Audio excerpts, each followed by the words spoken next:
स्वागत है यीशु मसीह की प्रेजेंस में। अपने घुटनों के भार आओ।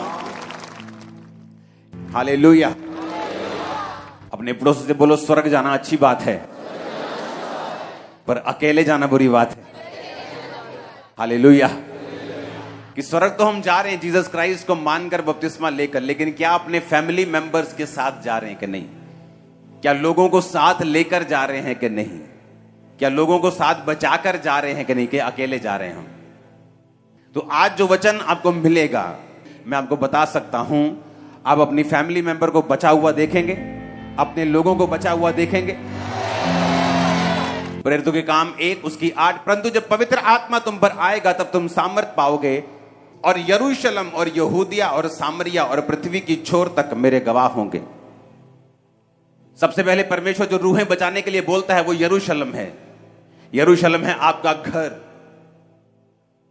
आपका ऑफिस, आपके रिश्तेदार, आपके जानने वाले लोग, आपके आसपास के लोग, आपके जॉब वाले लोग, आपके स्टाफ के लोग, आपके बिजनेस के लोग।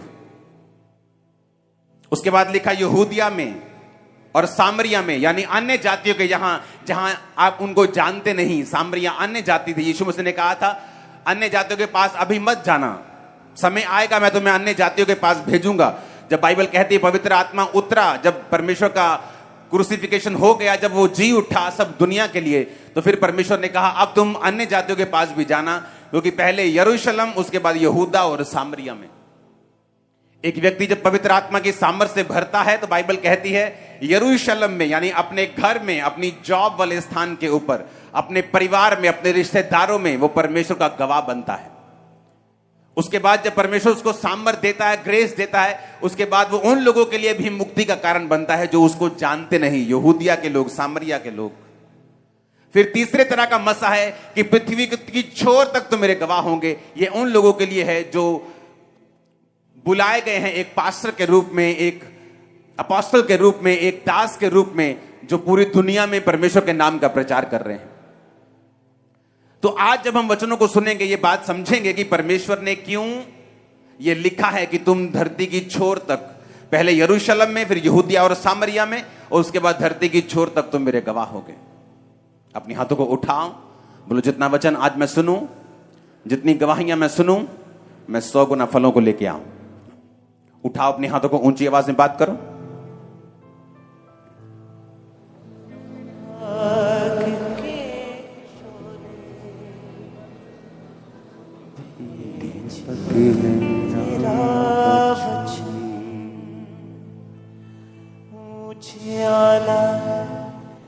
निगाहों का तेरा वचन, तू आस है, विश्वास है, तेरी मोहब्बत खास है। प्रभु यीशु मसीह के सामर्थी नाम में हम मांगते हैं।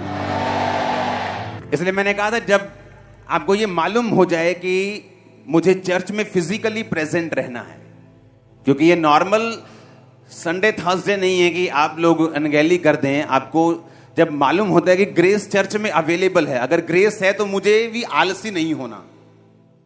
अगर जीसस के बारे में मालूम है कि मेरे घर के बाहर से निकलना है तो मैं कल तैयार नहीं हो सकता। आज निकलना है तो मुझे आज छूना पड़ेगा अगर मैं रोगी हूं तो।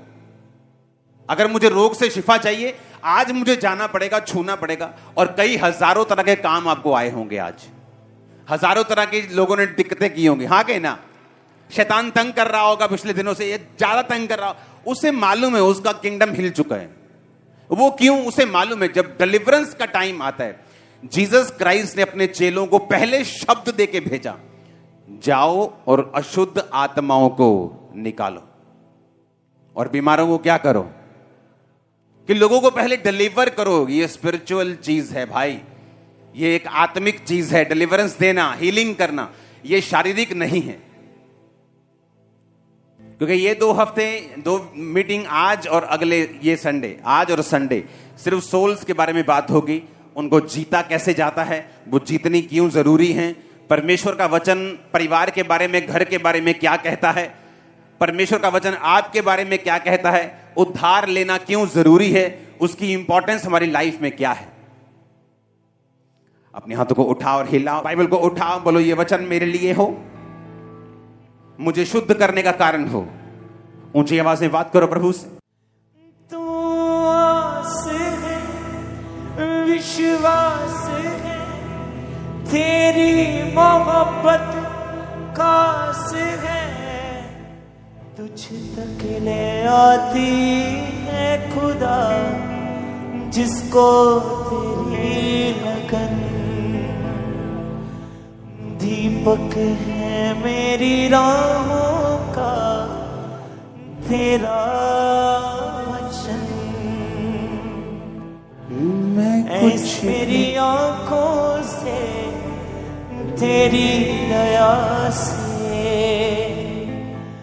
तेरे नाम में। अपने हाथों को उठाकर बोलो जो वचन आज मैं सुनूंगा मैं उसे नोट करूंगा, मानूंगा और सिखाया भी करूंगा। प्रभु यीशु मसीह के सामर्थी नाम में हम मांगते हैं। अपने हाथों को उठाकर गैर भाषा में 5 मिनट आत्मा में आप प्रार्थना करेंगे, ऊंची आवाज में, गैर भाषाओं में ऊंची आवाज में।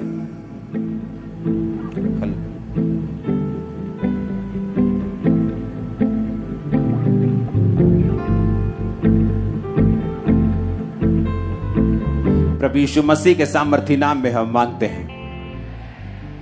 आज जब आप ये वचन को सुन रहे होंगे, मेरा बिलीव है कि आप बचने की, सेव होने की ग्रेस खुद भी हासिल कर रहे होंगे और आपका परिवार भी हासिल कर रहा होगा। मरकुस 5 उसकी 19, यूहन्ना 1 उसकी 41, प्रेरितों के काम 16 उसकी 30 से 34 आयत। इसमें हमें यह मालूम होता है, मरकुस 5:19, परंतु उसने उसे आज्ञा ना दी साथ रहने की और कहा अपने घर जाकर अपने लोगों को बता कि तुझ पर दया करके प्रभु ने कैसे बड़े काम किए हैं। यीशु मसीह ने उस पागल व्यक्ति को जब उसने हीलिंग को हासिल किया और उसने कहा कि मैं तेरे साथ आना चाहता हूं, तो यीशु मसीह ने कहा नहीं, तू मेरे साथ नहीं आ सकता, अब जाकर अपने घर को बता कि परमेश्वर ने तेरे लिए बड़े बड़े कार्य कैसे किए हैं। वचन ये कहता है वेरी क्लियरली कि परमेश्वर को ये चिंता है कि आपका घराना सेव हो, और ये बार बार परमेश्वर अपने वचनों के बीच से बता चुके हैं कि उसके वचन में लिखा है, यूहन्ना 1 उसकी 41 आयत, उसने अपने सगे भाई शमौन से मिलकर कहा हमको ख्रिस्त अर्थात मसीही मिल गया। प्रेरितों के काम 16 उसकी 30 से 34, उसने उन्हें बाहर लाकर कहा हे सज्जनों, उद्धार पाने के लिए मैं क्या करूं। यह वही जेलर था जब पौलुस और सिलास का भूकंप के साथ जेल टूट गई थी, परमेश्वर ने उन्हें आजाद कर दिया था, तो जेलर डर गया था। तो उसने कहा मैं उद्धार पाने के लिए क्या करूं। उन्होंने कहा प्रभु यीशु मसीह पर विश्वास कर तो तू और तेरा घराना उद्धार को पाएंगे। उन्होंने उसको और सारे घर के लोगों को प्रभु का वचन सुनाया। रात को उसी घड़ी उसने उन्हें ले जाकर उनके पांव धोए और उसने अपने सब लोग समेत तुरंत बपतिस्मा लिया। पौलुस ने कहा तू बच, तेरा घराना जो है वो बचाया जाएगा। ऐसा क्या है घराने में कि परमेश्वर आपके घराने में इंटरेस्टेड रहता है। वचन में लिखा है कि जब परमेश्वर ने एक चेले को बचाया तो उसने सगे भाई पतरस को जाके बोला कि हमको मसीह जो है वो मिल गया, आ तू भी चल उस मसीह के पास जो हमको मिला है। और प्रभु यीशु मसीह ने उस पागल व्यक्ति से बात की और कहा कि तू अब चंगा हो चुका, तू मेरे साथ नहीं, मैं तुझे रहना चाहता कि तू मेरे साथ रहे, लेकिन तेरी कॉलिंग है कि तू अपने घर जाए और अपने लोगों को बताए कि परमेश्वर ने तेरे लिए कैसे बड़े बड़े काम किए। परमेश्वर ये इंटरेस्टेड है कि आपका घराना बचाया जाए। ये बिब्लिकल है, ये वर्ड में से है। बाइबल कहती है कि जो कोई परमेश्वर प्रभु यीशु मसीह को ग्रहण करेगा, बपतिस्मा लेगा, यकीन करेगा कि वो आया, मारा गया मेरे गुनाहों की खातिर, वो गाड़ा गया और तीसरे दिन मुर्दों में से जी उठा, तो बाइबल कहती वो उद्धार को पाएगा। कुरनेलियस जो अच्छे अच्छे काम करता था, लेकिन फिर भी परमेश्वर ने कहा जा और पतरस को बुलाकर वचन सुन ताकि तू और तेरा घराना उद्धार पाए। आपके अच्छे काम आपको उद्धार नहीं दे सकते, आपके अच्छे काम आपको बचा नहीं सकते जब तक आपने प्रभु यीशु मसीह को ग्रहण नहीं किया। इसलिए कुरनेलियस को दूत ने कहा, जा और पतरस को सुन, बुलाकर वचन को सुन और बपतिस्मा ले, तू और तेरा घराना फिर उद्धार पाएंगे। और जेलर को भी उन्होंने यही कहा कि तू अगर प्रभु यीशु मसीह पर विश्वास करेगा और बपतिस्मा लेगा, तू और तेरा घराना उद्धार पाएंगे। परमेश्वर ने जक्कई को भी यही कहा था कि तू और तेरा घराना उद्धार पाएंगे। क्यों परमेश्वर आपके घराने में इंटरेस्टेड है? क्योंकि बाइबल कहती है परमेश्वर ये चाहता है कि आप बचाए जाएं, लेकिन आपके साथ साथ आपका घराना भी बचाया जाए। सबसे पहले हम ये जानेंगे कि क्यों साल्वेशन जो है वो जरूरी है। परमेश्वर ने कहा मत्ती 28 उसकी 18 से 20 आयत में, जीसस ने कहा कि स्वर्ग और पृथ्वी का सारा अधिकार मुझे दिया गया है, तुम जाओ और सब जातियों के लोगों को चेला बनाओ, उन्हें पिता पुत्र पवित्र आत्मा के नाम से बपतिस्मा दो और सब बातें जो मैंने तुम्हें आज्ञा दी है मानना सिखाओ, और देखो जगत के अंत तक मैं तुम्हारे साथ हूं। परमेश्वर ने कहा जाओ और लोगों को बचाओ, चेले को कहा जाओ और लोगों को बचाओ, और साथ में मिरेकल्स पावर उन्हें दी हीलिंग करने की, डिलीवरेंस करने की, कि जाओ और लोगों को बताओ कि स्वर्ग का राज्य निकट आ चुका है। क्यों साल्वेशन पर इतना परमेश्वर ने जोर दिया? लोगों को मन फिराने के लिए क्यों बोला? सोच को बदलने के लिए क्यों बोला? क्योंकि बाइबल कहती है आपके अच्छे कर्म आपको स्वर्ग नहीं लेके जा सकते, क्योंकि स्वर्ग जाने का एक मात्र द्वार है प्रभु यीशु मसीह। जो कोई उस द्वार से नहीं है वो स्वर्ग नहीं जा सकता। यीशु मसीह ने खुद कहा मार्ग जीवन और सच्चाई मैं हूं। अब जब हमें साल्वेशन की मतलब समझ आता है कि परमेश्वर ये चाहता है कि हम सेव हों, हम बचें, हम अपने पापों से मन फिराकर तौबा करके स्वर्ग राज्य के वारिस हों, फिर वो ये भी चाहता है कि हमारा घराना भी बचाया जाए। लेकिन क्यों परमेश्वर ये चाहता है कि हमारी साल्वेशन इतनी इंपॉर्टेंट क्यों है? मैं आपको बताना चाहता हूं। नए लोगों के लिए साल्वेशन का इतना मतलब नहीं रहता। वो चर्च में एंट्री करते हैं हीलिंग के लिए, किसी ने बताया कि वहां हीलिंग होती है, डिलीवरेंस होती है, जाओ तुम चंगे हो जाओगे। उनको साल्वेशन से इतना मतलब नहीं होता, क्योंकि उनको पता नहीं होता कि साल्वेशन का मतलब क्या है, उद्धार का मतलब क्या है। मुझे प्रभु यीशु मसीह को ग्रहण करना है, मुझे पवित्र आत्मा पाना है, मुझे बपतिस्मा लेना है। मैंने तो पुराने टाइम में ये लिया हुआ है, मैंने तो फलाने जगह पे ये किया हुआ था, तो मैं बपतिस्मा कैसे ले सकता हूं? लेकिन बाइबल कहती है कि मसीह में सब नई सृष्टि है, पुरानी बातें बीत गई। जब आपका जो मकसद यूनिवर्सिटी जाना है, जब स्कूल टीचर से आपका जितना मर्जी प्यार हो, जब पास आउट हो जाते हैं तो आपको स्कूल छोड़ना पड़ता है। अगर आप पुरानी जिंदगी छोड़ेंगे नहीं, आप उद्धार नहीं पा सकते। अगर आप दो जगह पांव रखेंगे, आप उद्धार नहीं पा सकते। क्यों उद्धार पे परमेश्वर ने इतना जोर दिया? और उसी उद्धार को देने के लिए परमेश्वर ने अपने चेलों को पावर दी कि जाओ और उनके मुर्दों को जिलाओ, जाओ और उनके लंगड़ों को चंगा करो, उनके कोड़ियों को शुद्ध करो, जाओ उनके दुष्ट आत्मा को निकालो।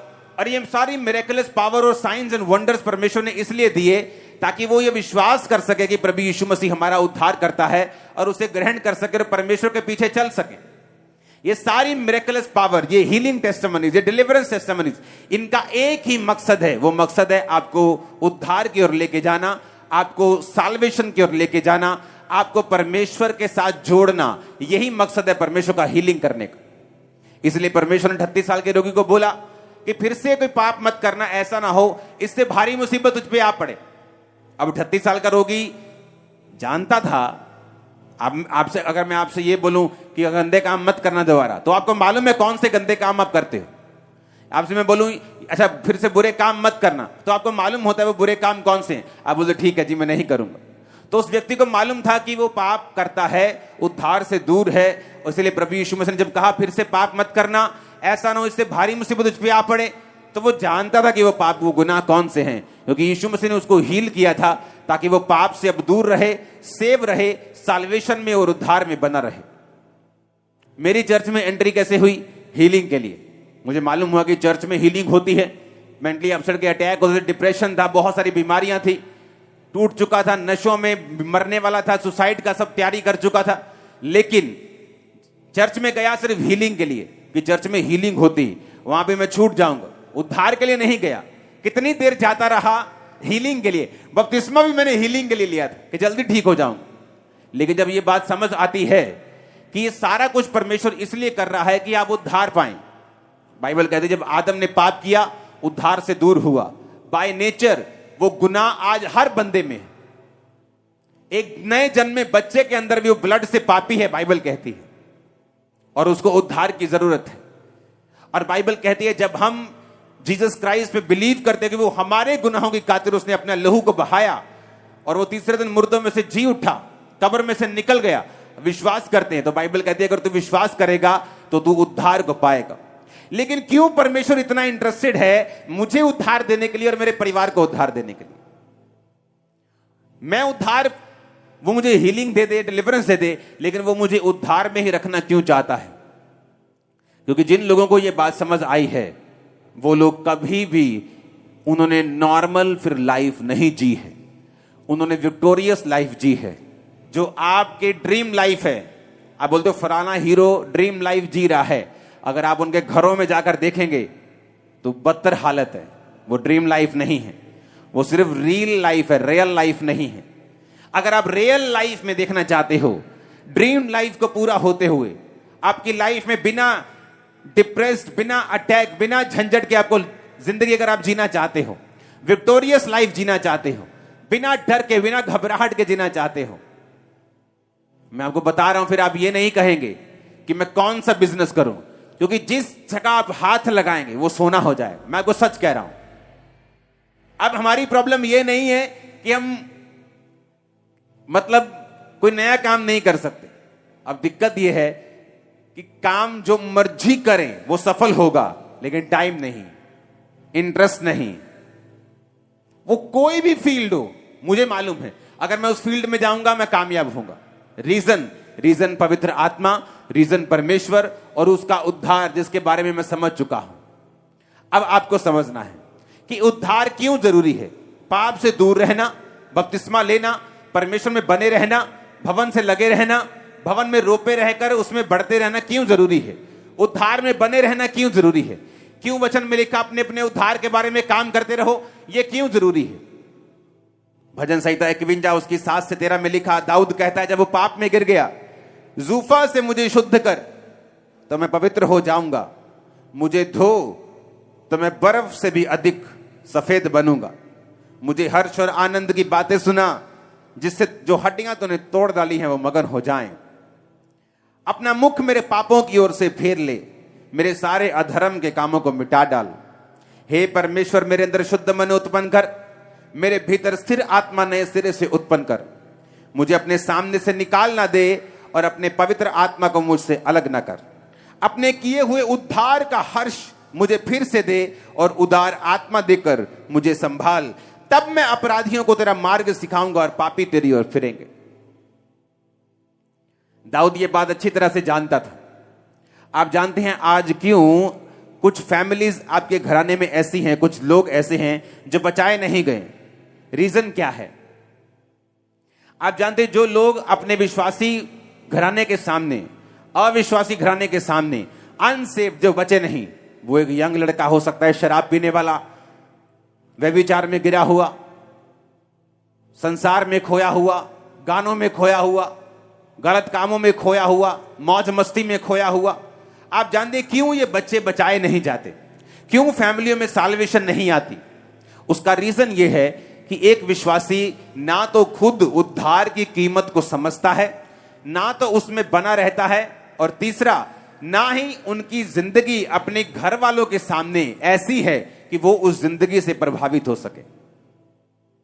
अगर आप अपनी फैमिली को बचाना चाहते हैं, पहली बात आपको उनके सामने एक धर्मी जीवन जीना पड़ता है। आपको खुद उद्धार में जीना पड़ता है।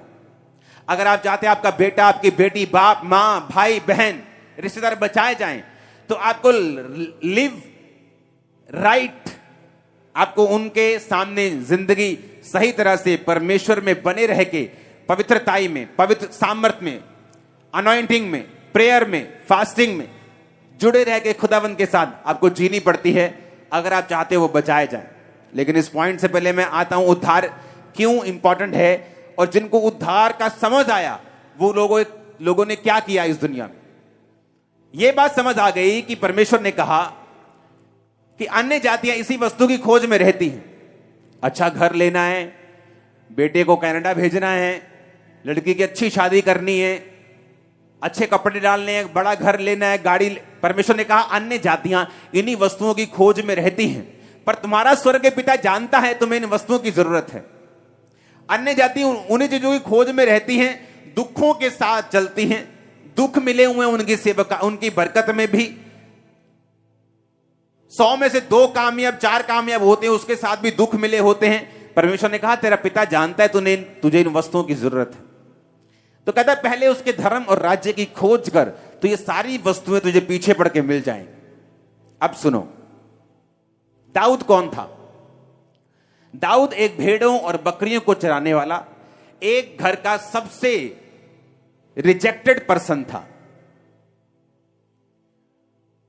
जब शमूएल मसा करने के लिए उसके भाइयों को आया, एक जन को आया जिसे परमेश्वर ने कहा था राजा होने के लिए मसा करना, तो वचन समझाता है कि दाऊद इतना रिजेक्टेड था, इतना भूला हुआ जन था।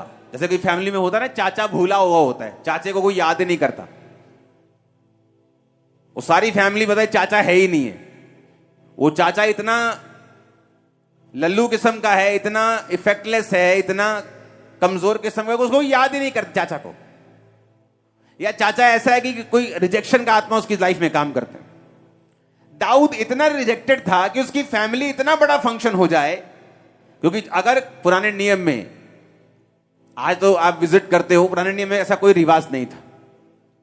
तो अगर नबी किसी के घर गया है, असली वाला नबी, वो आजकल वाला नहीं, असली वाला, तो लोग टांगे कांपती थी। उन्हें मालूम था या तो जीवन लेके आया या मौत लेके आया, या तो सजा का हुक्म लेके आया या एक बड़ी बरकत। तो लोग उनसे डरते थे हमेशा, और लोग पूछते क्या तू मित्र भाव से आया या कैसे आया, तो लोग घबरा जाते थे उनको देख के कि क्यों आया, कि परमेश्वर का नबी है, कोई मैसेज लेके आया तो पता नहीं क्या होने वाला है हमारे साथ। तो जब उनके घर में इतना बड़ा फंक्शन हुआ कि शमूएल नबी, उस जमाने का ऐसा नबी कि जिसकी बात धरती पे नहीं गिरती थी, वो आया, तो लोग दाऊद को भूल गए। इसका मतलब इतना भूला हुआ जन था। लेकिन वचन कहता है दाऊद भेड़ बकरियों को चराने के समय भी अपने उद्धार में बना रहा, और जब वो भेड़ बकरियों को चराता था तब भी वो पाप में नहीं गिरा और अपने उद्धार में वो बना रहा। होता क्या है जब आप उद्धार में बने रहते हैं?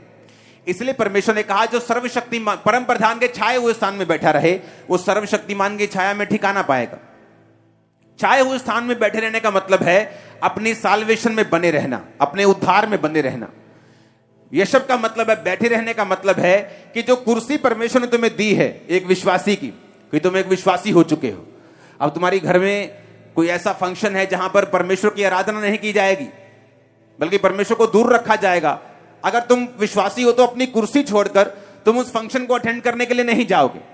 तुम ऐसी जगहों पे नहीं जाओगे जो वहां परमेश्वर की आराधना नहीं होती। तुम वहां पर नहीं जाओगे चाहे घूमने के लिए भी हो। क्यों?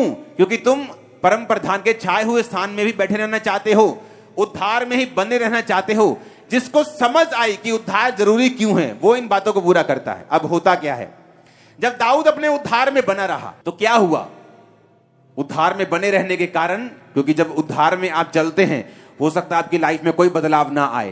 पहले 2 साल, 4 साल, 5 साल आप वही जॉब करते रहें, आप वही काम करते रहें, वही पैसे में चलते रहें, वही नॉर्मल लाइफ बिताते रहें। लेकिन बाइबल ये कहती है जो अपने घर चट्टान पर बनाते हैं, चट्टान पर घर बनने में समय तो लग सकता है, लेकिन जब घर बनके तैयार हो जाएगा लोग वाह वाह बोलने जरूर आएंगे। अब जब दाऊद का आत्मिक घर बन रहा था और वो उद्धार में बना हुआ है, तो बाइबल कहती है समय आता जब परमेश्वर आपको पे चेक देता है, आपको तनख्वाह देता है। कुछ कंपनी आपको 1 साल बाद तनख्वाह देती है, एनुअल इनकम देती है। तो दाऊद की कई बार परमेश्वर जो इनकम देता है ना उद्धार में बने रहने की, वो कई बार लेट आती है, इकट्ठी आती है। पर जब इकट्ठी आती है तो मजा भी बड़ा आता है कि लाखों रुपए आ गया एकदम से, कहां हजार आना था। तो दाऊद को इकट्ठी मिलती है पे चेक। क्या? शमूएल आके उसको मसा कर जाता है। अब वो फिर उद्धार में बना हुआ है। अभी सिर्फ मसा किया, उसको हुआ कुछ नहीं। जब मसा किया फिर उद्धार में बना रहा, परमेश्वर के साथ जुड़ा रहा।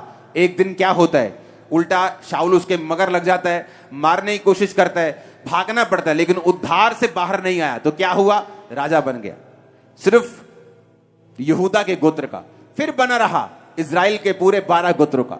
उद्धार में बना रहा, 66 लड़ाइयां लड़ी, 66 जीती। इकोनॉमी डाउन होने के बजाय अब चली गई। आज एक यूक्रेन की लड़ाई हो रही है रशिया के साथ। कहीं कनक महंगी हो चुकी है, कहीं खाना महंगा हो चुका है, कहीं तेल महंगा हो चुका है, कहीं पेट्रोलियम महंगा हो चुका है, फ्लाइट्स महंगी हो चुकी, सब कुछ गड़बड़, पूरी दुनिया में इफेक्ट हुआ उसका। दाऊद जिस देश में रहता था 66 लड़ाइयां लड़के भी वो पूरा स्ट्रांग था। क्यों? दाऊद को उद्धार का मतलब मालूम था।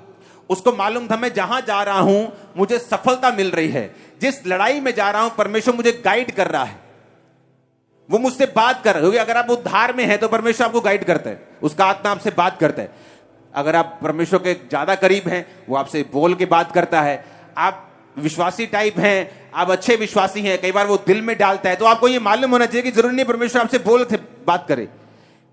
ओके, जो खास सेवकाई के लिए बुलाए गए कई बार उनसे परमेश्वर बोल के बात करता है, वो दिल में डालता है। तो दाऊद उद्धार में बना रहा, धीरे धीरे राजा बना, 12 गोत्रों का राजा बना, 66 लड़ाइयां लड़ी, जीती, और बाइबल कहती है अपने सारे एनिमीज के ऊपर उसने कब्जा कर लिया। कोई भी दाऊद के ऊपर कब्जा नहीं कर पाया। दाऊद एक लौता राजा था पूरे इजरायली हिस्ट्री का जिसको कोई हटा नहीं सका। बूढ़ा होके पूरा इतना बूढ़ा हो गया कि कपड़े भी उसको गर्म नहीं रख पाते थे, और बाइबल कहती पूरी उम्र का होके वो मरा और परमेश्वर के पास गया। रीजन क्या है? जब दाऊद ने पाप किया तो उसने कहा अपने किए हुए उद्धार का हर्ष मुझे फिर से दे। पता है क्यों? जब आप सेव होते हैं, जब आप उद्धार में होते हैं, एक हर्ष आपके अंदर होता है, एक आनंद आपके अंदर होता है। बीमारी के साथ साथ भी वो चलता है, कई बार परीक्षा के साथ साथ भी कई बार वो चलता है।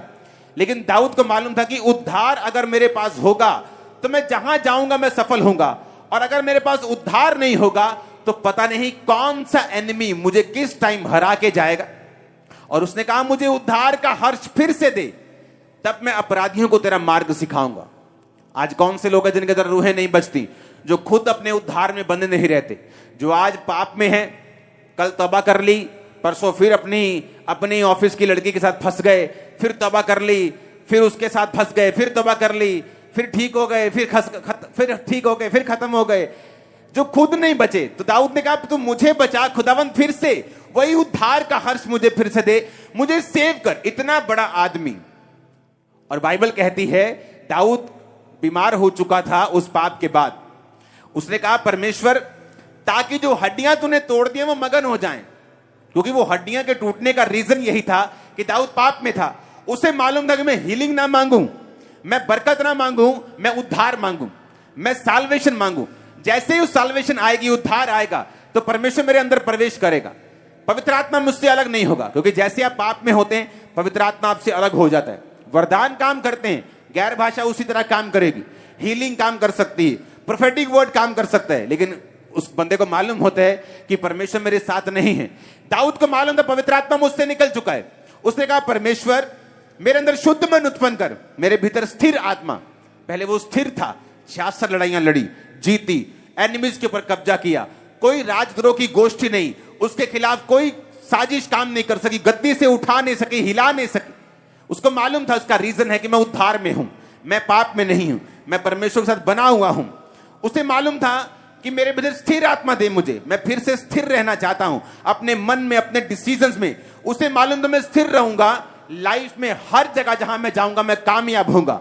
मैं आपको बता सकता हूं, मैं आपको दावा कर सकता हूं, अगर आप लोगों ने उद्धार में बने रहे, इसको मेंटेन करके रखा, आप प्रेयर नहीं करेंगे कि मैं इस काम में कामयाब हो जाऊं, आप कामयाब होंगे 101%। आपका बिजनेस हो, आपकी जॉब हो, आपका काम हो, कुछ भी हो, परमेश्वर आपको बरकत देगा। रीजन, अगर आपने उद्धार में बने रहने का फैसला कर लिया है। दाऊद ने फैसला कर लिया, इसलिए बाइबल कहती है उसने उद्धार मांगा। उसने कहा प्रभु तू मुझे उद्धार दे, पवित्र आत्मा को अलग ना कर, ताकि जो हड्डियां टूट गई वो मगर हो जाएं, तब मैं अपराधियों को तरह मार। दाऊद को मालूम था साल्वेशन की वैल्यू का। आप क्रिश्चियन घराने में जन्मे जरूरी नहीं आप सेव हो। अगर आपने यीशु मसीह को अपना पर्सनल सेवियर, अपना उद्धार करता अगर ग्रहण नहीं किया, बपतिस्मा नहीं लिया था। और दाऊद को मालूम था ये आशीष मांगनी, हीलिंग मांगनी, जीत मांगनी सब व्यर्थ है अगर मेरी लाइफ में उद्धार नहीं है। तो उसने उद्धार मांगा, उसने कहा प्रभु मुझे सेव कर, अपना आत्मा मुझे फिर से दे। उसे मालूम था अगर आत्मा आ गया तो कामयाबी मेरे पास होगी। क्या कहता है वचन इब्रानिया 8 से 11 आयत। विश्वास ही से अब्राहम जब बुलाया गया तो आज्ञा मानकर ऐसी जगह निकल गया जो मिरास में लेने वाला था और ना जानता था कि मैं किधर जाता हूं, तो भी निकल गया। विश्वास ही से उसने प्रतिज्ञा किए हुए देश में, पराये देश में परदेशी के समान रहकर इसहाक याकूब समेत जो उसके साथ प्रतिज्ञा के वारिस से तंबुओं में वास किया, क्योंकि वह उस स्थिर नींव वाले नगर की बाट जोता था जिसका रचने वाला और बनाने वाला परमेश्वर है। कौन से स्थिर नींव वाला नगर? हेवनली यरूशलेम। बाइबल कहती है वो यरूशलेम की बाट जोता था, वो स्वर्ग जाने की तैयारी कर रहा था। आप जानते हैं जिस दिन स्वर्गदूत ने कहा अब्राहम तेरे बेटा होगा, स्वर्गदूत ने कहा मैं जो 100 साल का होने वाला हूं क्या पुत्र उत्पन्न करूंगा? मेरी पत्नी जो बूढ़ी हो चुकी है 90 साल की, क्या वो संतान पैदा करेगी? इस्माइल तेरी दृष्टि में खुदाबंद बना रहे यही बहुत है। इस्माइल जो 86 साल की उम्र में उसके हुआ था, उसने कहा वही बहुत है। अब्राहम को यह बिलीव हो चुका था कि अब उसके संतान नहीं होगी। इतने सालों के बाद भी खुदा ने बोला था कि जा और तेरा वंश बालू के समान होगा, रेत के किणकों के समान। उसके वायदे पूरे नहीं हो रहे थे, तब भी बाइबल कहती उसका ध्यान स्वर्गीय यरूशलेम की ओर था। वो ये विश्वास कर चुका था कि अब मेरे बेटा नहीं होगा, कोई बात नहीं, लेकिन मैं अपनी साल्वेशन को खत्म थोड़ी कर सकता हूं। अपनी हीलिंग के चक्कर में मैं स्वर्ग मिस थोड़ी कर सकता हूं। मुझे परमेश्वर ने अगर फाइनेंशियल बरकत नहीं दी तो क्या मैं स्वर्ग मिस कर दूं? क्या शराब पीने चले जाऊं? क्या पाप करने चले जाऊं? बाइबल कहती है जिन्होंने इस तरह से उद्धार को संभाला है कि दुनिया की बरकत उनके लिए मायने नहीं रखती, उन्होंने इतनी बरकत पाई है कि बाइबल कहती है वो गवाह होते हैं। दाऊद देख लो, अनलिमिटेड बरकत। अब्राहम देख लो, राजा लोग उससे जेलसी करते थे, राजा लोग उसकी लाइफ में बो के जाते थे, उसके बेटे से राजाएं गवर्नमेंट जेलसी करती थी। इतना वो बरकत, इतनी उनकी सामर्थ्य, इतनी प्रॉपर्टी थी। रीजन, उनको सेव होने का मतलब समझ आ चुका था। वो साल्वेशन के मतलब को समझते थे, उसमें बने रहने के कारण को भी समझते थे। जब इंसान एक फैसला कर लेता है कि मुझे सेव होना है, मैं परमेश्वर के पीछे चलूंगा, ये बरकत नहीं मिली तो भी चलूंगा, अगर ये ना मिला तो भी चलूंगा। अगर आपने अपना मन साल्वेशन के ऊपर लगा लिया तो मैं आपको बता रहा हूं, मैं वो कह नहीं पा रहा हूं, मेरे मन में वो वचन है, आप एक तरह ऐसा चुंबक बन जाते हैं, आप जिस चीज को टच करेंगे ना वो हीरा बन जाएगा। मैं सच कह रहा हूं, मैं आपको सच कह रहा हूं। रीजन, आपके अंदर स्पिरिट होनी चाहिए, आत्मा होना चाहिए, पवित्र आत्मा। वो होता है इस उद्धार से। अब आपको यह समझ आ गई कि उद्धार क्यों जरूरी है, क्योंकि मेरी लाइफ का हर एक पहलू, हर कोना उद्धार पर निर्भर करता है। कुछ मूर्ख लोग मैंने देखे खुद पाप करी जाएंगे, चर्च में आके प्रेयर रिक्वेस्ट पे प्रेयर रिक्वेस्ट दे जाएंगे, मेरा ये काम नहीं हो रहा, मेरा ये काम नहीं हो रहा, मेरा ये काम नहीं हो रहा, मेरा ये काम नहीं हो रहा। कैसे होगा काम? क्योंकि बाइबल कहती है सारी बरकतें परमेश्वर ने कहा था मेरे धर्म और राज्य की खोज के साथ जुड़ी हुई है, कि जब तुम धर्म और राज्य की खोज करोगे, जब तुम मेरे पीछे चलोगे, उद्धार पाओगे, बपतिस्मा लोगे, एक धर्मी जीवन जियोगे, तो यीशु मसीह ने खुद कहा है कि ये सारी वस्तुएं तुम्हें पीछे पड़ के मिलेंगी। पीछे पड़ के मतलब तुम्हारे पीछे लग जाएंगे। ऊंची आवाज में हालेलुया बोलो। दाऊद और अब्राहम अपने साल्वेशन और अपनी आत्मिक जिंदगी के लिए इतने कंसर्न थे, इतने चिंतित थे कि दाऊद जब बीमार था उसे हीलिंग की परवाह नहीं थी।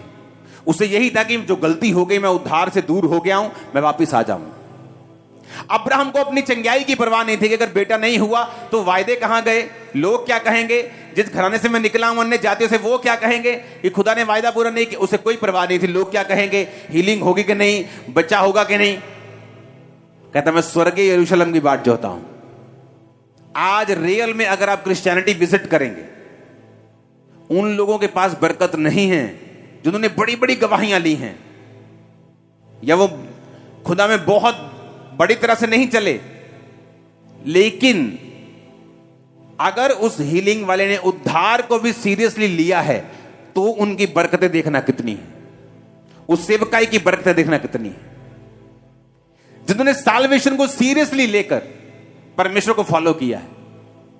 हालेलुया। अब मैंने उद्धार पा लिया, इसकी वैल्यू को समझ गए कि मेरी लाइफ में हर जगह उद्धार काम करता है, ये एक मास्टर की है। मेरे बिजनेस में, मेरी जॉब में, मेरी मैरिड लाइफ में, हर जगह ये काम करेगी अगर मैं इसमें बना रहूंगा तो मास्टर की समझ आ गई। अब परमेश्वर क्या चाहता है? कहता अगर तू बचेगा तेरा घराना क्या पाएगा? उद्धार पाएगा।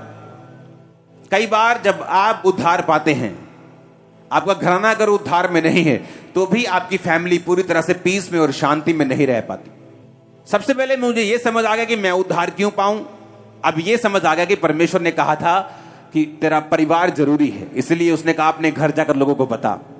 इसलिए पतरस का भाई जब पतरस से जाकर कहता है कि हमें ख्रिस्त मिल गया, जेलर कहता है मैं आप उद्धार पाने के लिए क्या करूं?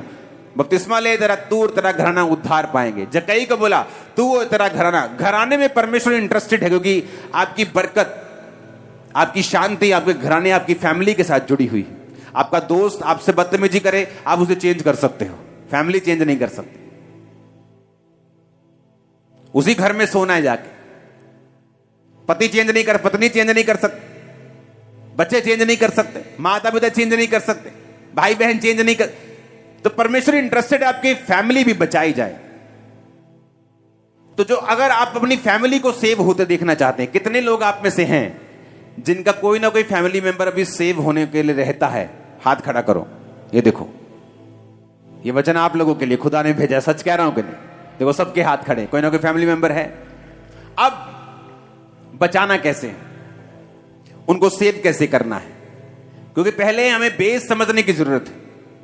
वो क्या है कि मैं क्यों सेव हूं, मुझे उद्धार की जरूरत क्या? अगर चर्च में हीलिंग हो रही है तो मैं हीलिंग चाहिए, मैं हीलिंग लेके जाता हूं। बरकत मिल रही है, डिलीवरेंस मिल रही है, मैं लेके जाता हूं। लेकिन बाइबल कहती है बरकत मिल जाएगी अगर हीलिंग वरदान है, तुम हीलिंग लेके चले जाओगे, बड़ी बड़ी हीलिंग हो जाएंगी, लेकिन उसको मेंटेन कैसे करोगे, बना के कैसे रखोगे? जीसस ने कहा हीलिंग तो हो गई तेरी 38 साल के रोगी को, लेकिन तू बना के कैसे रखेगा हीलिंग को? अगर तू फिर से पाप नहीं करेगा तो हीलिंग में बना रहेगा। तो उद्धार जरूरी है, हीलिंग से पहले भी, हीलिंग के बाद में भी, इस जीवन में भी, ऊपर भी। ये आपको पीछा नहीं छोड़ेगा। अब जब ये समझ आ गई कि उद्धार क्यों इंपॉर्टेंट है, वो मेरी हीलिंग, मेरी डिलीवरेंस, वो हर जगह काम करता है, मुझे कामयाब करता है, सिर बनाता है, परमेश्वर के हर वायदे को एक्टिवेट करता है। वचन में जितने वायदे प्रोमिसेस हैं, उद्धार उसका एंट्री पॉइंट है। अगर उद्धार में हम नहीं है, वो कोई वायदा हमारे लिए नहीं है। जीसस ने पावर क्यों दी? उद्धार देने के लिए। हीलिंग गिफ्ट क्यों दिया? उद्धार देने के लिए। परमेश्वर ने प्रेरित क्यों ठहराए? पास्टर्स, इवेंजलिस्ट, प्रॉफिट्स क्यों ठहराए? ताकि कलीसिया उन्नति पाए, उद्धार में बनी रहे। पौलुस ने क्यों कहा अपने अपने उद्धार के बारे में काम करते रहो, फाइट करते रहो? क्योंकि उद्धार जरूरी है। ये तो समझ आ गया। अब परमेश्वर इंटरेस्टेड क्यों है तुम्हारा घराना उद्धार पाए? क्योंकि तुम अपने घराने को चेंज नहीं कर सकते, वो तो उसी घर में है। मां को चेंज नहीं कर, दोस्त को चेंज कर दोगे, मां को चेंज नहीं कर सकते, बाप को चेंज नहीं कर सकते। उसी घर में जाके सोना है। अगर तुम अच्छी तरह से नहीं चलोगे, कच्चा पक्का चलोगे, गुनगुना चलोगे, गर्म नहीं होगे, तो उसी फैमिली में लोग होंगे जो बचाए नहीं गए होंगे। तुम्हारा आनंद जो है वो पूरा नहीं होगा, कंप्लीट नहीं होगा, तुम्हारा जॉय अधूरा रहेगा। तो बचाऊं कैसे फैमिली को? क्योंकि बहुत से लोग उद्धार पाने के बाद ऐसी गलतियां करते हैं कि वो खुद तो बच जाते हैं लेकिन फैमिली बच नहीं पाती। क्योंकि फैमिली को बचाने के लिए आपको कुछ ऐसे पॉइंट्स नोटिस करने पड़ेंगे जो आपकी फैमिली को सेव होने में आपकी मदद करें। और मेरी बात पे यकीन रखना, जब आपकी फैमिली पूरी सेव होती है, आपका घर का माहौल स्वर्ग के जैसा होता। मैं आपको सच कह रहा हूं। हालेलुया। आप एक ग्रोथ के बारे में बातें करते हैं, बढ़ने के बारे में बात करते हैं, इंप्रूवमेंट के बारे में बात करते हैं, आगे बढ़ने के बारे में बात करते हैं। जब आपकी पूरी फैमिली सेव होती है तो गलती कैसे करते हैं? जब मैं मसीह में आया 2004 में, तो देखो गलती कहां भी होती है। तो एक व्यक्ति ने मेरी मदर से बात की कि आपको, एक विडो है, उनको आपको राशन आप दे सकते हैं महीने में। तो एक तरह की जैसे किसी पे जबरदस्ती थोपना होता है, तो वो थोप दिया उस पे। तो मुझे हर महीने बोलते थे कि अपनी मम्मी से बोलना कि इतने पैसे इतने महीने की इतनी तारीख में वो दे दिया करें। तो मेरी मम्मी तो 3 महीने में ही, जब मैंने बपतिस्मा लिया तो वो बैक स्लाइड हो गई थी। घर में लड़ाई, पापा लड़ रहे हैं, बिजनेस बिजनेस बिजनेस। तो जब एक बंदा सेव ही नहीं है तो उससे पैसे क्या करने हमने। लेकिन कई बार जब अगुवाई करने वाला लालची होता है तो तब भी प्रजा मुश्किल में होती है। तो मैंने जाके बोलना, वो बुला रहे हैं, पैसे मांग रहे हैं, आपको आपने वायदा किया था आपको देने, ਤੁਹਾਡੀ ਹੁਣ ਲੱਤ टूट जानी, देखो पैसे टाइम नहीं देते, ਤੁਹਾਡੀ बांह टूट जानी, प्रभु ने तेनों सजा। ऐसी बातें घर में होने लगी और क्या हुआ कि परमेश्वर के करीब आने की बजाय वो और दूर चले गए। और जब मैं मसीह में ग्रो हुआ, बढ़ा, तो परमेश्वर ने मुझे फैमिलीज को और लोगों को जीतना सिखाया।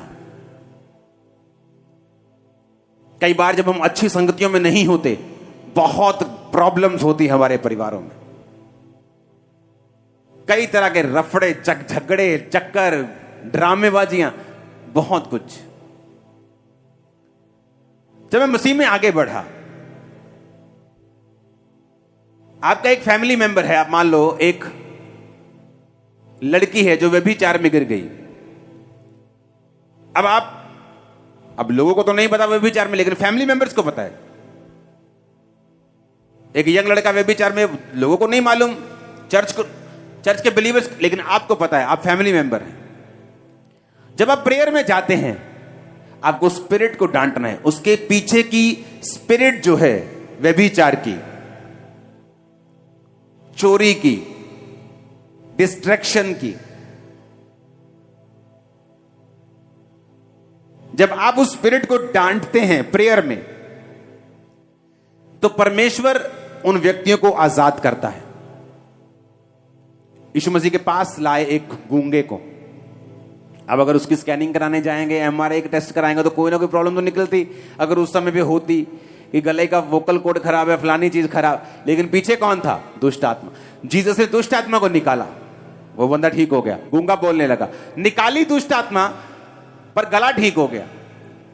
जब आप एक अनसेव्ड व्यक्ति को अपने परिवार में देख रहे हैं, आपका बेटा है, बेटी है, मां है, बाप है, नशे में, उस स्पिरिट को देखो, कौन सी स्पिरिट इसकी लाइफ में काम कर रही।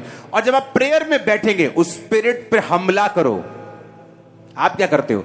आप देखते हो कि आपका बेटा नशा करके, आप रोते हो, हाय तू नशा करके आया, आप रोते हो। प्रभु बोले, प्रभु कुछ कर, प्रभु कुछ कर, मेरे बेटे कुछ।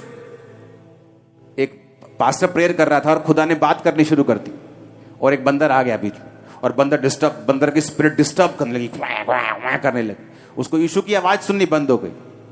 वो गुस्सा करने लगा अंदर से कि जीसस क्राइस्ट, आप मुझसे बात कर रहे हैं, दुष्ट आत्मा तंग कर रही, आप डांटते क्यों नहीं दुष्ट आत्मा को? भगाओ इससे। जब यीशु ने कुछ नहीं किया तो गुस्से में आके बोला, ए दुष्ट आत्मा भाग जा। वो दुष्ट आत्मा चली गई। जीसस से बात हुई, उसने कहा, जीसस आपने दूर क्यों नहीं किया? जीसस ने कहा, तुझे दूर करना है, मुझे नहीं। पावर तुझे दी गई है।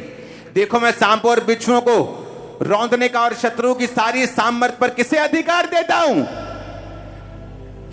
खंबरे के बाहर आवाज जानी चाहिए, बोले मुझे। किसको अधिकार दिया है? पिछले थर्सडे मैंने बताया था, डिजर्नमेंट, परख का आत्मा। आप जब बैठेंगे, आपको मालूम होता है इस लड़की के अंदर डर का आत्मा है, इसके अंदर कंफ्यूजन का आत्मा है, इसके अंदर कमजोरी का आत्मा है। बिना चीज कमजोरी, यानी कि काम बहुत कर लिया, कमजोरी, दुष्ट आत्मा है उस कमजोरी का। डिस्ट्रैक्शन, नशा, व्यभिचार, दुष्ट आत्मा है। आप जब उनको देखते हैं, आप प्रेयर में बैठेंगे और आत्मिक आंखों से देखेंगे, वो तब खुली होंगी जब आपने सिलेंडर चोरी नहीं किए होंगे, बिजली चोरी नहीं की होगी, जब दिन में 10 चोरियां की हो, 10 चुगलियां की हो, तो आत्मा दिखाएगा क्या? आंखें तो बंद रहेंगी। आंखें बंद रहेंगी जब दारू पी के लड़का घर आएगा, देखेगा कुछ नहीं, आत्मा में रोती तुम भी रहोगी, और चर्च के पास्टर को भी साथ में तुम रुलाती रहोगी, पास्टर जी इसके लिए प्रेयर करो, 10 साल हो गए, इसमें कुछ हो नहीं रहा है। तो जब मैं उद्धार में हूं और प्रेयर में बैठा हूं, तो मुझे समझ आ रही है कि इस लड़के के पीछे एक ये वाली दुष्ट आत्मा है, इसके पीछे जादू उटोना है, इसके पीछे ये स्पिरिट है। तो जब मैं प्रेयर में बैठूंगा, उस स्पिरिट को ब्रेक करूंगा, इसके अंदर से खुदाबंद यीशु के नाम में जादू टोना, ये नशे की स्पिरिट, ये गंदी आत्मा इस बेटी से, इस भाई से आउट हो, आउट हो, आउट। जब आप प्रेयर माउंटेन की प्रेयर अटेंड करेंगे उस प्रेयर में आप चलेंगे। अपने बेटे की, अपनी बेटी की, अपने भाई की, माँ की, बाप की, अपने रिश्तेदारों की आप स्पिरिट को चेक करेंगे और डांटेंगे उन स्पिरिट्स को, उनको छोड़ के जाएं। जब तक स्पिरिचुअल चीजों की वैल्यू हमारी निगाहों में नहीं बढ़ती, तब तक हम बरकत नहीं पाएंगे और सेव नहीं होंगी फैमिलीज। किसी के घर में कोई मर जाए, रोते लोग, रोते कि नहीं रोते? बताओ भाई, रोते कि नहीं? लेकिन किसी के घर में कोई आत्मिक मौत हो जाए तो लोग रोते नहीं। क्या आत्मिक मौत ज्यादा रोने योग्य है कि शारीरिक मौत? शरीर में मरे तो ऊपर स्वर्ग, आत्मा में मरे तो नीचे भी नरक और ऊपर भी नरक। तो कौन सी मौत ज्यादा रोने योग्य है? आत्मा की। क्या तुम रोए कभी? क्या कभी रो के प्रेयर की अपने बेटे के लिए जो बचा नहीं, अपने परिवार के लिए? क्योंकि हमने तैयारी नहीं की उनके बचने की। हमें आत्मिक मौत ऐसी लगती है तो ठीक है, ओ नहीं ये चर्च नहीं जाता, ओ मैं नू कहना भी नहीं, बहुत बहुत दयालु बन गए जिदा ना, बहुत भले मानस दा हुंदा बंदा ना, बहुत किते नहीं मैं नहीं कहता नू चर्च जान। तुम उसे धक्का दे रहे हो नरक की ओर। नीचे भी लाइफ नरक कर बैठेगा वो, और ऊपर भी नरक कर बैठेगा। जब लाइफ में, आंखों में, निगाहों में स्पिरिचुअल मौत का दर्द ही नहीं है तो तुम रोगे नहीं जब प्रेयर में बैठोगे। जब प्रेयर में बैठोगे और अगर आत्मिक मौत का दर्द होगा कि यह बंदा आत्मिक मरा हुआ है, ये फैमिली मेंबर, आप रो के प्रेयर करोगे, प्रभु इसे जी उठा, इसे छू, स्पिरिट को डांटोगे और उसके लिए प्रेयर करोगे। कितने मेरी बातों को समझ रहे हैं? आप उनके लिए, उनके सामने राइट रीति के साथ जियोगे। आप उनसे हमेशा प्रेम करोगे। आप उनके सामने हमेशा पेशेंस रखोगे। आपने 10 बार प्रीच किया, 11वीं बार वो फिर वही गलती करे, आप उन पे भड़क नहीं सकते कि तूने सुनता नहीं, मैं कितनी बार समझाया तू, आ काम नहीं करना, यीशु मसीह मान। नो, आप नहीं कर सकते। साल्वेशन जबरदस्ती की नहीं है। आप एक मां होने के नाते उस पर मां का फर्ज अदा कर सकते हो कि आप उसको जबरदस्ती बोल दो कि आज तुझे चर्च चलना है, वो अलग बात है। लेकिन एक अनसेव्ड लॉस्ट सोल को हमेशा बचाने के लिए आपको यह बार बार उन्हें बताना पड़ेगा कि परमेश्वर की योजना तेरी लाइफ के लिए अच्छी है। परमेश्वर तुझसे प्यार करता है। परमेश्वर तुझसे इतना प्यार करता है कि वो तेरी लाइफ को ब्लेस्ड करना चाहता है, तुझे खुश देखना चाहता है। परमेश्वर तेरे लिए भला सोचता है, उसकी योजनाएं तेरे लिए भली हैं। आप उसे 1 दिन नहीं, 2 दिन नहीं, 2 साल नहीं, 10 साल नहीं, 20 साल भी यही बात बताओगे, जब तक वो बचता नहीं। आप अगर पेशेंस खो दोगे, धीरज खो दोगे, वो नहीं बचेगा। आप गुस्सा करोगे, वो नहीं बचेगा। ये गलती मैंने मसीह के पहले साल में की, जब थ्रेटन करके मैं चाहता कि इनको मसीह में लेके आया जाए। ऐसा नहीं होता, क्योंकि जिस ग्रुप में आप रहते हैं उसी के जैसी बातें आप बोलने लगते हैं।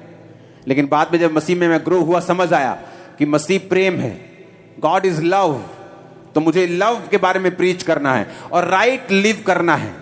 मैंने को बताया, जब मैंने अपनी माता को ऑलमोस्ट मैंने अपने सभी फैमिली मेंबर्स को बपतिस्मा दिया अपने भाई को छोड़ के, क्योंकि उसने मेरे साथ लिया था। एक भी जन को मैंने प्रीच नहीं किया बैठकर, उन्होंने मेरी जिंदगी को देखा और मसीह को ग्रहण किया। और जब पहले मैं लड़ के प्रीच कर रहा था, वो मसीह से दूर हो रहे थे। क्योंकि अगर आप सही तरह से जिएंगे नहीं, राइट कैरेक्टर के साथ उनके सामने सब कुछ नहीं लेके आएंगे, आपके फैमिली मेंबर्स नहीं बचेंगे। आप दुनिया बचा सकते हो, फैमिली मेंबर्स नहीं, क्योंकि दुनिया आपके गिफ्ट से बच जाती है, आपके कैरेक्टर से उनको लेना देना नहीं। कैरेक्टर आपको मेंटेन रखता है, बचा के रखता है, बना के रखता है। लेकिन फैमिली कैरेक्टर देखती है, करीबी लोग कैरेक्टर देखते हैं। हालेलुया, ऊंची आवाज में हालेलुया बोलो। तो फैमिली मेंबर्स को बचाना है तो स्पिरिट को रिकॉग्नाइज करना है, कौन सी उनकी लाइफ में काम करती है, उसको डांटना है। वो आलस की स्पिरिट है, डर की स्पिरिट है, कमजोरी की स्पिरिट है, अशुद्धता की स्पिरिट है, वो कौन सी स्पिरिट है, आप उसको स्पिरिट को पहचान कर उसको डांटना है। उनके सामने सही रहना है, उनसे प्यार करना है, उनके सामने धीरज रखना है, और अपने, अगर आप पत्नी हैं, एक अच्छी पत्नी बने। आपके घर के बर्तन गंदे हों सारी रात और आप बोले मैं प्रार्थना करने बैठ गई थी और घर की सफाई ना हो, और आपका पति बचा हुआ नहीं है, तो वो आप खुद एक रुकावट है अपने पति को सेव करने में। आप बोले मैं तो सेवक हूं, मैं तो पास्टर हूं, और आपकी पत्नी भूखी और बच्चे स्कूल जाने से बैठे हों, आप एक अच्छे पास्टर नहीं हैं। कृपया करके सेवकाई छोड़ दें, क्योंकि जीसस ने कहा जो अपना घर नहीं संभाल सकता वो सेवा नहीं कर सकता। अगर आप कैरेक्टर में नहीं हैं, सुनो, लोग बोलते हैं अच्छा बिजनेस में फेल हो गए, चलो पादरी बन जाओ। अगर तुम बिजनेस में फेल हो गए, तुम चर्च में भी फेल हो। तुम्हें पहले कोई चेला ताश नहीं खेल रहा था जब जीसस ने बुलाया, कोई नाव पर जाल धो रहा था, सब काम कर रहे थे। कोई चाहे बड़े लेवल का काम कर रहा था, कोई छोटे लेवल का काम कर रहा, लेकिन सब काम कर रहे थे, कोई वेला नहीं था। अपने आप को वेले रहने से बचाओ, अपना एक नमूना बनाओ, अपनी फैमिली में एक नमूना पेश करो, अपने आप को एक कांटेक्ट पॉइंट की तरह रखो कि जीसस का आप कांटेक्ट पॉइंट है, जिसके जरिए से परमेश्वर ने साल्वेशन देनी है। अगर उसको आप करप्ट करेंगे, खराब करेंगे, तो आप यीशु मसीह की योजना के ऊपर एक रुकावट डालेंगे। कितने इन बातों को समझ रहे हैं? उद्धार क्यों जरूरी है समझ गए, क्यों लेना है समझ गए, यीशु मसीह ने पावर क्यों दी, हीलिंग क्यों दी समझ गए, खुद उद्धार लेना है क्यों ये समझ गए, परिवार क्यों देना है ये समझ गए। और मैं आपको बता रहा हूं, आप जब राइटली जिएंगे, सही रीति के साथ जिएंगे, आपका बेटा आपको चोरी के पैसे लाके देता है, आप एक विश्वासी मां है, किस हाथ से, किस मुंह से उस पैसे को पकड़ती हैं और किस हाथ से उसका आटा, दाल और चावल खाती हैं, आप सेव नहीं है।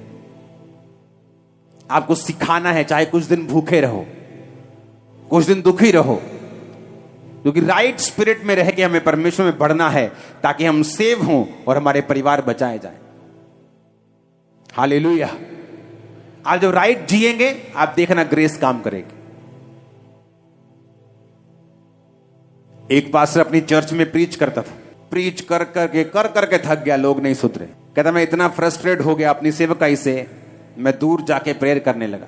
कुछ हफ्ते मैंने प्रार्थना में बिताए, और जब मैं वापस आया तो कहता पुलपिट में मैंने प्रचार शुरू भी नहीं किया था, अभी वर्शिप भी कर रहा था, लोग रोने लग गए, प्रभु मुझे माफ कर, आज मैं तौबा करता हूं, तौबा करती हूं। रीजन, जब आप खुद परमेश्वर के साथ सही हो जाते हैं तो ऑटोमेटिकली साल्वेशन और हीलिंग और डिलीवरेंस आपके परिवारों में काम करना शुरू कर देती है। आप हल्का सा अपने बेटे को बोलेंगे बेटा आज क्रिसमस चलना है, और आप हैरान होंगे वो मान गया, क्योंकि उसके पीछे आपने प्रेयर कर ली है, आपने स्पिरिट को डांट दिया है, आपने शैतान को बांध दिया, उसकी पावर फिनिश कर दी, आपने पेशेंस दिखाया है, पिछले 4 महीने धीरज दिखाया है, प्रेयर की है, प्यार दिखाया है, प्रेयर की है, खुद सेव हो, खुद साल्वेशन में, उद्धार में, पाप से दूर हो, बने हुए उद्धार में। तो जब आप बोलेंगे बेटा चर्च चलना है, आगे से आवाज आएगी ओके मम्मा चलते हैं, बस पहले वो क्रिसमस आना शुरू करेगा, क्रिसमस, ईस्टर, फिर बड़ी बड़ी मीटिंग, फिर हर संडे आपको छोड़ने के लिए, उसके बाद हर संडे खुद आपसे भी आगे बैठा होगा। ये मैंने देखा है। इमेजिन करो मैं चर्च के बाहर गेट के ऊपर 5 बंदे खड़े कर दूं, अल्कोहल मीटर लेके, आपके मुंह को सूंघे कि शराब तो नहीं पी, शराब पी, बाहर ही फैंटा चाट दो, ऐसा पीटो उनको दोबारा चर्च में शराब पी के एंटर ना करे। ये तो वो बात हो गई कि हॉस्पिटल के बाहर बंदे खड़े कर दो और बोलो कोई बीमार आया तो फैंटी चाट दो, सारे बीमार फैंटी चाट दो, कोई बीमार नहीं बढ़ना चाहिए। अरे परमेश्वर का घर ही बीमारों के लिए, पापियों के लिए। जीसस ने कहा मैं धर्मियों को बुलाने थोड़ी आया हूं, वो तो पहले ही सही है, मैं तो पापियों को बुलाने आया हूं। एक बंदा अन्य जाति से, पूरा वेशभूषा अन्य जातियों की, पूरा मैं बोल नहीं सकता, आया चर्च में, फुल दारू से रजा हुआ, 1.5-2 बोतल शराब पीने वाला बंदा, बड़ी शराब पी गया, क्या करे जी, कोई बात नहीं, बैठा रहने दो। परमेश्वर ने पहले संडे छुआ, शराब छोड़ दी। अब इमेजिन करो उसको प्यार ना दिखाया होता, उसको मारा होता, पीटा होता, बोला था परमेश्वर का घर तूने अशुद्ध कर दिया। ये स्पिरिचुअल हॉस्पिटल है। अगर यहां बीमार नहीं आएंगे तो कहां जाएंगे? आपको नशे वाले मिलते हैं तो बोलो कोई प्रॉब्लम नहीं, आ जाओ। वही मैं चिट्टा लाया, ओ यार चल तू, चिट्टा लाया, पीला लाया, चल, चिंता ना कर तू, चल, चलते हैं। नशा किया, कोई बात नहीं। नशा करके अपने घर जाते हो ना, वो भी खुदा का घर है, आ जाओ, कोई बात नहीं। अगर जीसस जीवित है तो छू लेगा उसको, बचा लेगा उसको। हालेलुया। लव, पेशेंस, प्रेयर, तैयारी, ऐसे लोग नहीं बचते। हालेलुया। आपको तैयारी करनी पड़ती है उनको बचता हुआ देखने के लिए। आपको प्यार करना पड़ता है लोगों को। दुनिया की सबसे बड़ी चर्च जहां जिस सेवक के द्वारा बचाई गई, उसको बचाने वाली एक विश्वासी औरत थी। उसको टीबी हो चुकी थी बंदे को, उसका दादा और पापा सेम बीमारी से मर गए थे। तब 1950 में जब टीबी होती थी तो वो कैंसर की तरह थी, तब लोग मर जाते थे, बीमारी का इलाज नहीं था। तो जब उसको टीबी हुई, वो मरने वाला था, ब्लड मुंह से आना शुरू हो गया, तो एक लड़की आके उसको बोल रही कि बाइबल पढ़ना। कहता नहीं नहीं, मैं बौद्ध धर्म से हूं, हम बाइबल नहीं पढ़ते। उसने कहा प्रभु यीशु तुम्हें चंगा करेगा, यीशु धर्म बदलने नहीं आया, जीवन बदलने आया, आप बाइबल पढ़ो। उसने कहा नहीं नहीं, मैं नहीं ले सकता। वो रोने लगी लड़की, प्रेयर करने लगी रो के, प्रभु इसके दिल को छू। उसने कहा ठीक है तू रो मत। कई बार इतनी सी जबरदस्ती करनी पड़ती है आपको कि चला चर्च में चलते हैं, प्यार के साथ, गुस्से के साथ नहीं, लव के साथ, पैशन के साथ। बाइबल कहती है जीसस क्राइस्ट जब लोगों को देते थे तो तरस से भरते थे। वो उस तरस आपके अंदर होना चाहिए, वो पैशन होना चाहिए, वो जेलसी खुदा के लिए होनी चाहिए। उसने बाइबल ली, कहता ठीक है, कहता मैंने बाइबल इसलिए नहीं मैं पढ़ूंगा, इसलिए कि रोना बंद कर दे, चली जाए। कहता जब वो चली गई, मैंने अचानक बाइबल खोल ली, पढ़ने लगा, तो जब हीलिंग स्क्रिप्चर्स पढ़ने लगा, हीलिंग पद पढ़ने लगा, चंगाई वाले लाइनें पढ़ने लगा, तो जीसस ने उसे छूना शुरू कर दिया और हीलिंग देनी शुरू कर दी। और वहां से पैदा हुई दुनिया की सबसे बड़ी चर्च साउथ कोरिया। आज वो सेवक खुदा के पास है, पूरे बुढ़ापे में होकर खुदा के पास चला गया।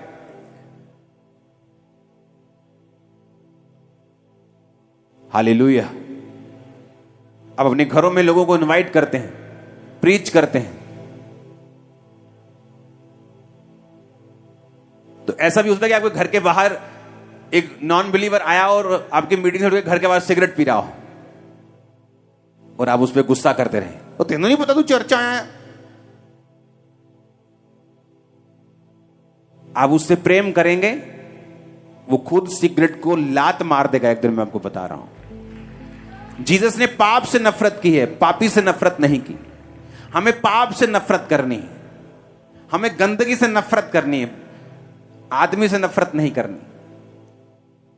इसीलिए क्रिश्चियनिटी, जो आज 400 करोड़ लोग इसे दुनिया के हर कोने में अगर आप देखोगे भीड़ें लगी भी परमेश्वर के पीछे, रीजन वो प्यार करने वाला परमेश्वर है।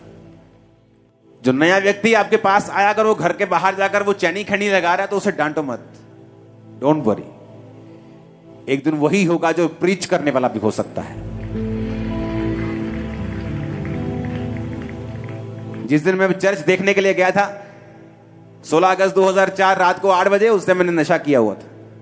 इमेजिन करो अगर पास्टर लोग बोल देते कि भाई साहब आपने अभी खाया पिया हुआ है, कल आना, तो हो सकता कल आता ही ना, मैं भूल जाता, बोलते चल छोड़ो, सालों बाद फिर ये योजना टल जाती या मर जाता। लेकिन जब आप प्रेम करते हैं, प्यार करते हो, क्योंकि हॉस्पिटल्स तभी चाहिए जब आप बीमार हैं। जब चंगे हो गए फिर क्या सिर पे मारना है हॉस्पिटल तुम्हारा? कौन जाता है डॉक्टर के पास जब वो चंगा भला हो?